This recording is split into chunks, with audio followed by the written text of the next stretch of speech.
На днях в Государственной Думе был принят закон, запрещающий прием детей-мигрантов в российские школы без знания русского языка. Казалось бы, это очевидная норма, но как только законопроект был вынесен на обсуждение, мигрантское лобби тут же зашевелилось.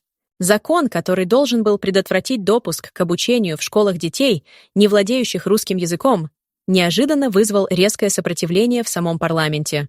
Как только начали поступать законопроекты, направленные на урегулирование перекосов и проблем в миграционной сфере, среди народных избранников неожиданно появилось некоторое количество людей с отнюдь ненародной позицией. Причем, казалось бы, народ поддерживает такие меры, президент четко обозначил свою позицию, а даже правительство не возражает. Но некоторые депутаты, причем именно из президентской партии, неожиданно выступили против. Их избрал народ, но, как ни странно, они радеют за мигрантов. Для начала немного фактов. Госдума приняла закон о запрете зачисления в российские школы детей-мигрантов, не владеющих русским языком. Законопроект поддержало подавляющее большинство депутатов – 90,9%. Всего в голосовании приняли участие 410 народных избранников, проголосовал против закона только один из них. Эту статистику опубликовал в своем телеграм-канале председатель Госдумы Вячеслав Володин. Володин пояснил, что закон подразумевает две обязательные процедуры перед зачислением в школу: проверку законности пребывания ребенка в России и сдачу экзамена по русскому языку. С начала года Госдума уже приняла 14 законов, связанных с мигрантами. Для начала дискуссия развернулась вокруг вопроса, кто должен оплачивать обучение детей-мигрантов русскому языку. Но по логике должна была развернуться совсем другая дискуссия. С какой радости российский парламент тратит время на обсуждение этого вопроса? Каким боком это вообще является нашей проблемой? Пусть, наверное, парламенты Таджикистана и Узбекистана решают, за чей счет обучать русскому языку детей-мигрантов. И партия ЛДПР выступила с вполне здравым замечанием на эту тему. Соавтор законопроекта Ярослав Нилов отметил, что важно запретить учиться в школах тем, кто не владеет русским языком и мешает другим детям полноценно осваивать программу. Депутат от ЛДПР подчеркнул, что такие образовательные услуги должны предоставляться исключительно за деньги. «Мы не должны за счет своих налогов оплачивать получение образования для иностранных граждан», добавил он. Казалось бы, все логично и разумно, но, как оказалось, не всем так показалось. Константин Затулин, представитель «Единой России», выразил свое несогласие с этой позицией. «Я думаю, что любой, кто хотя бы немного знаком с нашими обязательствами, в том числе международными, должен понять, что инициатива противоречит этим обязательствам», заявил он. Затулин считает принципиально неправильным, обнаружив незнание русского языка у ребенка, вместо того, чтобы помочь ему его выучить, не пускать его в школу. Школа – это не только образование, но и воспитание. Значит, мы отказываемся влиять на этого ребенка, теряем контроль над этой частью населения, сразу признаем свое поражение, резюмировал Затулин. Действительно, школа – это воспитание, и она не должна переходить на иностранный язык. Но, как ни странно, многие из тех, кто позиционирует себя как патриоты, ведут себя крайне противоречиво. Например, когда стало известно, что в высшей школе экономики обучение ведется на английском языке, патриоты возмущались: «Кого вы там воспитать в итоге собираетесь?»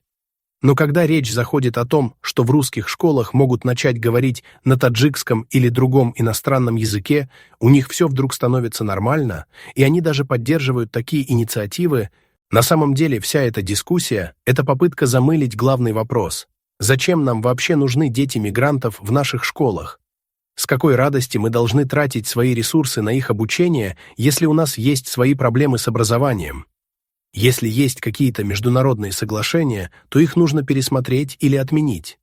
Иначе мы рискуем повторить путь Европы, а то и превзойти ее в этом вопросе.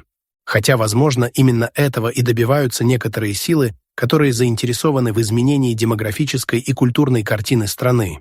Ведь, как известно, история показывает, что без четкого контроля над миграционными процессами страны могут потерять свою идентичность и стабильность. Напомним, 10 декабря в Кремле состоялось ежегодное заседание Совета при президенте по развитию гражданского общества и правам человека, приуроченное к Международному дню прав человека. На этом мероприятии глава СПЧ Валерий Фадеев предложил президенту Владимиру Путину привязать каждого мигранта к его месту работы. Если приезжий увольняется, он должен либо сменить патент, либо покинуть Россию. По мнению Фадеева, работа мигрантов должна строиться по принципу: приехал, легализовался, отработал контракт, уехал. Он также подчеркнул необходимость повышения юридической ответственности работодателей за тех мигрантов, которых они приглашают в страну. Кстати, еще весной этого года Минтруд подготовил подобный законопроект. Он предполагал, что если мигранты откажутся работать на предприятиях, которые их пригласили, они должны будут покинуть Россию в течение 2 недель.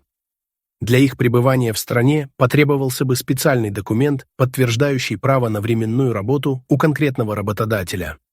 Несмотря на то, что документ был разработан по инициативе правительства, он до сих пор не вступил в силу.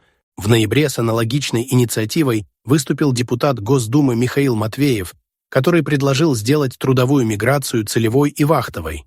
Однако его заявление также не было воплощено в формат закона или ведомственного решения. Еще одна инициатива, озвученная Фадеевым, касалась ограничения переездов семей мигрантов по стране, если они не планируют жить в России на постоянной основе. По мнению главы СПЧ, приезжие формируют анклавы и нагружают инфраструктуру. Фадеев также обратил внимание Путина на проблему детей-мигрантов, которые не владеют русским языком, но приходят учиться в российские школы. Эту проблему подтвердил спикер Госдумы Вячеслав Володин, указав, что таких детей насчитывается 41%. Сложившаяся ситуация, по мнению Фадеева, существенно тормозит учебный процесс, особенно для других учеников. Для ее решения он предложил создать специальные центры, где дети мигрантов будут обучаться русскому языку. Письмо с соответствующим предложением уже поступило в Госдуму. Законопроект, запрещающий принимать в школы детей-мигрантов, не знающих русского языка, поддержал депутат Госдумы Сергей Миронов.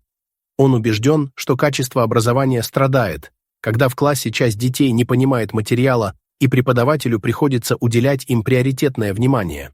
Мы обращали внимание, что происходит в наших школах. Что это за обучение в 1 классе, когда половина детей просто сидит, потому что вторая половина даже русского языка не знает, возмутился председатель партии «Справедливая Россия». По словам Миронова, такая система обучения является мучением со всеми вытекающими последствиями.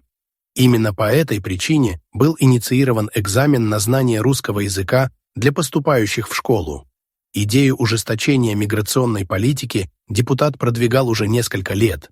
Напомним, Госдума приняла в 1 чтении законопроект, запрещающий зачисление в школы детей-мигрантов, не говорящих на русском языке. Идея была представлена группой депутатов от всех 5 фракций во главе с Вячеславом Володиным и Ириной Яровой, которая руководит Думской комиссией по миграционной политике. Законопроект поддержали единогласно. Также стало известно, что глава Кабинета министров Михаил Мишустин подписал постановление, в рамках которого нелегальных мигрантов будут вносить в специальный реестр, направлять в центры временного содержания иностранных граждан, откуда их будут высылать домой. Это поручено правоохранительным органам. Система заработает с 5 февраля 2025 года.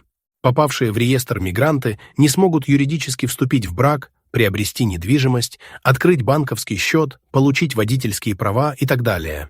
Фракция ЛДПР в Госдуме подготовила законопроект, согласно которому мигрантам будет запрещено проживать на расстоянии менее 200 метров от школ и детских садов. А что по поводу всего этого думаете вы, уважаемые зрители? Оставляйте комментарии и не забудьте подписаться на наш канал, если вы этого еще не сделали. Всем добра, всем пока!